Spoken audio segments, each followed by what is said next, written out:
C'est ce qui s'appelle une démonstration de force au Bangladesh. Une foule compacte a empêché aujourd'hui les partisans de l'ancienne première ministre de se rassembler à Dhaka, la capitale. Sheikh Hasina a fui le pays la semaine dernière sous la pression de l'armée et des étudiants. Dhaka, où doit se rendre une délégation onusienne pour enquêter sur la répression des manifestations ayant entraîné la chute de la dirigeante. On vous retrouve, Léa Delfoli, bonjour.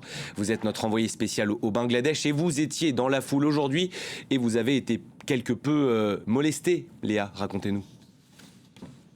Oui, le climat il est assez tendu aujourd'hui au Bangladesh. Nous sommes le 15 août, c'est un jour férié. C'est l'anniversaire de la mort de Cheikh Mujibur Rahman, le père de la nation, le père de Sheikh Hasina. Et depuis l'Inde, où Sheikh Hasina est exilée depuis bientôt 10 jours, elle avait appelé ses manifestants à venir se rassembler devant la maison de son père où il a été tué.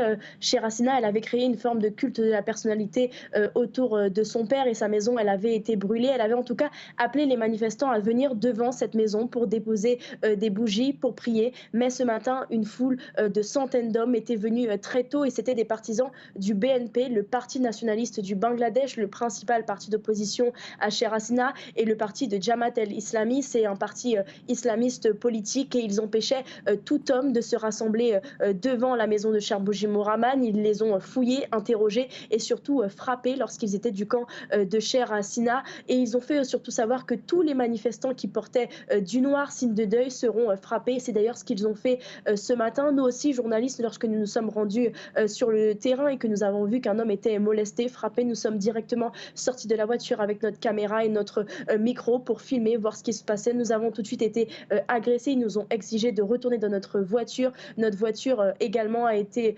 endommagée et nos images, ils nous ont demandé d'effacer nos images, ce que nous en avons fait directement par crainte.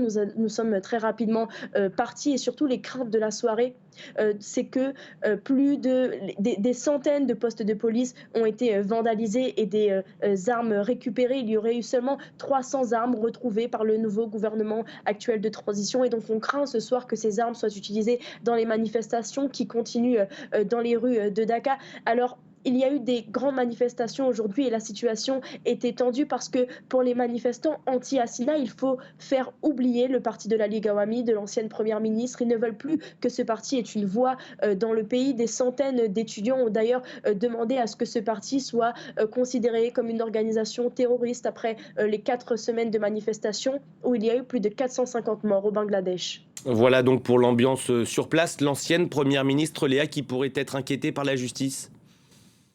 Oui, la justice Bangladesh vient d'ouvrir une enquête pour meurtre contre Sheikh Hasina, pour le meurtre d'un jeune homme de 19 ans qui a été tué dans les manifestations en juillet dernier. Un jeune homme qui a été tué par une balle venue de la police. C'était un épicier, et c'est l'avocat de ce jeune homme qui a porté plainte contre Sheikh Hasina, et une enquête également contre 6 autres personnes a été ouverte, contre l'ancien Premier ministre de l'Intérieur, également contre le chef de la police, contre le secrétaire général de la Ligue Awami, le parti de Sheikh Hasina, et quelques autres personnes aussi ont des plaintes contre eux.